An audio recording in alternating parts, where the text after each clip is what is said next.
Você teria coragem de escutar o que Arthur Schopenhauer desvendou sobre o desejo feminino? Uma revelação tão desconcertante que muitos preferiram varrê-la para debaixo do tapete da história. Não estamos falando de suposições sentimentais ou de romantismos baratos. Estamos falando de uma verdade que, se você encarar de frente, pode explicar por que tantos homens hoje vivem emocionalmente exaustos, psicologicamente confusos e internamente emasculados por relações que, ironicamente, chamam de amor. E o mais perturbador é que isso pode estar acontecendo com você, agora, enquanto me ouve, sem que tenha sequer consciência, porque, segundo Schopenhauer, o desejo feminino nunca foi, e jamais será, apenas sobre amor. Neste vídeo você vai descobrir a teoria oculta e silenciada que Schopenhauer desenvolveu sobre o desejo da mulher.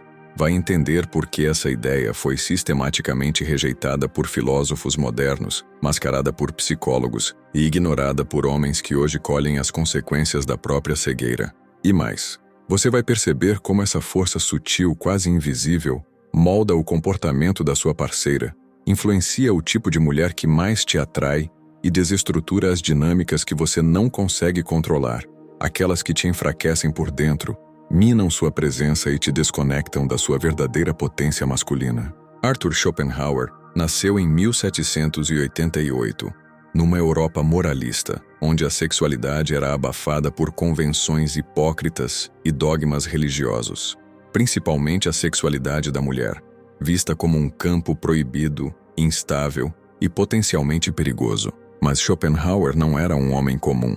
Ele era um intérprete dos instintos ocultos da vida, um observador brutalmente honesto da natureza humana. Enquanto muitos buscavam conforto nas ilusões românticas, ele arrancava as máscaras com uma frieza filosófica impiedosa. Para ele, o desejo não era belo, era vontade cega, era a força irracional que manipulava os homens por trás de discursos sentimentais. E foi justamente nessa busca por compreender o que governa o desejo da mulher que Schopenhauer tropeçou em algo inquietante, algo que explicava aquela oscilação emocional constante, a tendência de provocar, de testar, de instaurar o caos silencioso nas relações. Não era apenas trauma, não era apenas carência, era uma forma de poder. Schopenhauer percebeu que o desejo feminino não seguia lógica linear, era circular, era ambivalente, era um jogo de sombras, em que o sim vinha disfarçado de não, e a entrega escondia um impulso de dominação. Foi por isso que ele lançou uma de suas frases mais provocadoras: a mulher é, por natureza, uma armadilha armada pelo inconsciente da espécie, não como insulto, mas como constatação filosófica, um alerta, um aviso brutal para os homens que ousassem dormir diante dessa força ancestral. E aqui começa a parte mais perigosa deste vídeo, e é justamente na tentativa desesperada de compreender o que uma mulher quer, que a maioria dos homens começa a se perder. Eles acreditam que, se forem compreensivos o bastante, moldáveis o suficiente, ou se demonstrarem que jamais a farão sofrer, então serão finalmente amados. Mas o que acontece é o oposto. Eles se tornam previsíveis, frágeis, invisíveis, porque ao se moldar ao desejo alheio, o homem rompe o que, segundo Schopenhauer, sustenta o verdadeiro respeito feminino, sua integridade. Não é o afeto, não é o romantismo, é o eixo, a verdade nua, e que poucos têm coragem de dizer em voz alta, é que o desejo feminino, este enigma que tantos tentam decifrar com flores, frases feitas e concessões, não busca apenas carinho, ele testa, ele mede, ele desafia. A própria sociedade de Schopenhauer, envernizada por falsas virtudes, se recusou a aceitar essa ideia, porque se o desejo da mulher não é previsível, se ele é instável, enigmático e até mais poderoso do que o desejo masculino, então estamos falando de algo muito além do amor, estamos falando de poder.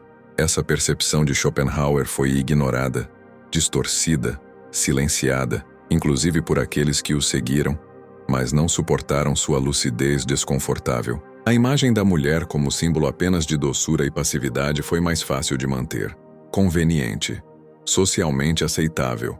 Mas ele continuou a escrever, em fragmentos, em cartas, em reflexões solitárias que só mais tarde seriam compreendidas com clareza, porque a semente da verdade, uma vez plantada, germina em silêncio, e o que ele percebeu lá atrás segue ecoando hoje nas separações sem motivo, nas frustrações que você não sabe nomear, no vazio que surge mesmo quando tudo parece certo. Schopenhauer tentou avisar. O desejo feminino não é uma fraqueza a ser protegida, é uma força a ser compreendida. Mas poucos homens têm essa coragem, porque isso exige olhar para um abismo que desmonta toda a narrativa romântica ensinada desde a infância. O desejo feminino, segundo ele, não é passivo, é um impulso subterrâneo, estratégico, selvagem, muitas vezes mais dominante do que o próprio desejo masculino. Enquanto o mundo enxergava a mulher como alguém que apenas esperava ser escolhida, Schopenhauer via algo diferente, uma inteligência emocional aguda, que testava o homem sem piedade, para descobrir onde ele quebrava. Ela não desejava apenas proteção, ela desejava desafio. Ela não queria apenas carinho, ela queria verdade. Era como se o próprio inconsciente feminino estivesse programado não para a harmonia, mas para a prova, para o jogo psicológico, para o teste silencioso da força interna do homem. E esse teste, meus amigos, não é verbal.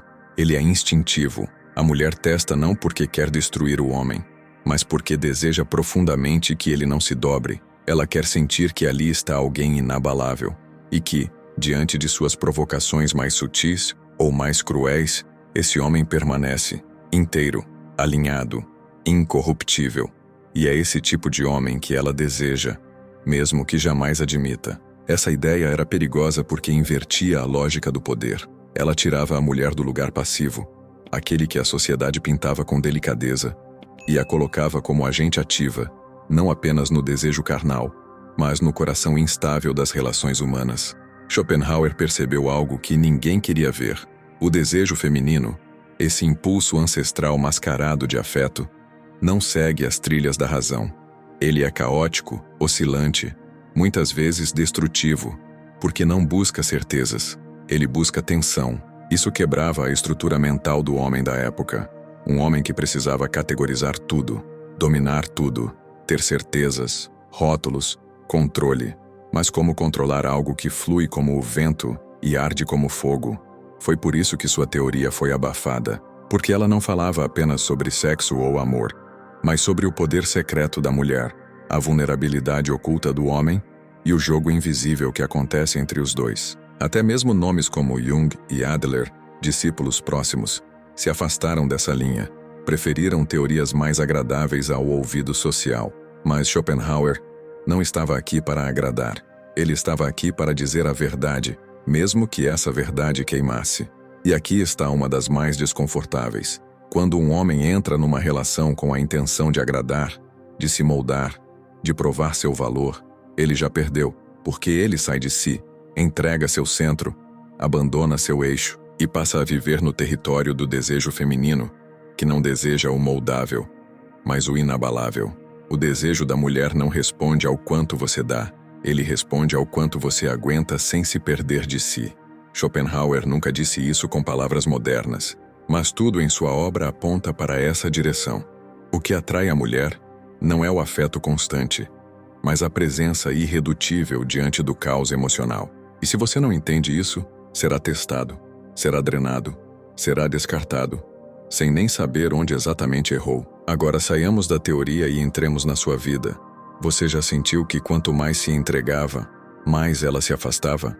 Já viveu aquele ciclo onde no início ela parecia fascinada, mas depois, sem aviso, o brilho nos olhos sumiu? Já experimentou aquela dor surda de perceber que a mulher que você mais deseja te trata com frieza, justo quando você se mostra mais disponível?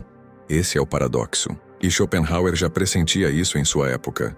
Ele via o homem bem-intencionado sendo punido, o homem sensível sendo esquecido, o homem romântico se tornando invisível, porque o desejo feminino não responde à lógica. Ele responde à tensão. O desejo da mulher é ativado por estímulos invisíveis, por sensações inconscientes, por forças que escapam à previsão. E por isso, o previsível não excita, o disponível não provoca. O bonzinho, cedo ou tarde, se torna emocionalmente castrado aos olhos dela. Isso não é culpa dela, e nem crueldade, é estrutura psíquica, é biologia, é natureza. Muitas mulheres nem sabem que fazem isso. Não é um plano maquiavélico. É algo que simplesmente acontece.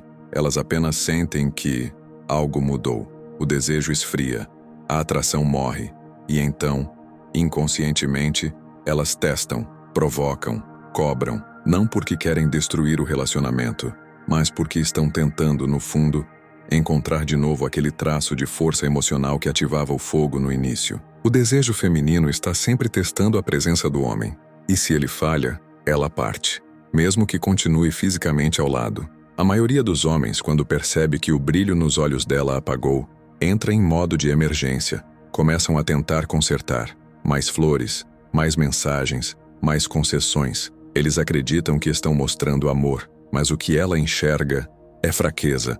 Aos olhos dela, esse homem deixou de ser um centro de força e passou a ser um satélite em busca de aprovação. Arthur Schopenhauer chamava isso de a moral do autoapagamento. O impulso inconsciente de muitos homens de se dobrarem, se anularem, se diminuírem emocionalmente, na esperança de serem aceitos. E é exatamente isso que está acontecendo em larga escala hoje. Vivemos uma geração de homens que confundem empatia com submissão, confundem amor com renúncia de si mesmo, confundem entrega com desaparecimento. Eles acreditam que, se forem bons o bastante, doces o suficiente, disponíveis o tempo inteiro, serão finalmente amados. Mas a verdade é amarga. Eles se tornam bons, mas fracos, e no fundo, as mulheres sentem isso, não em palavras, mas em reações instintivas. É por isso que, mesmo enterrada, a teoria de Schopenhauer ainda pulsa. Ela vive em cada mensagem que você envia e que ela visualiza, mas não responde. Em cada afastamento sem explicação. Em cada preciso de um tempo, que não faz sentido racional, mas faz todo sentido inconsciente. O jogo ainda está acontecendo, apenas com mais silêncio, mais culpa, menos consciência.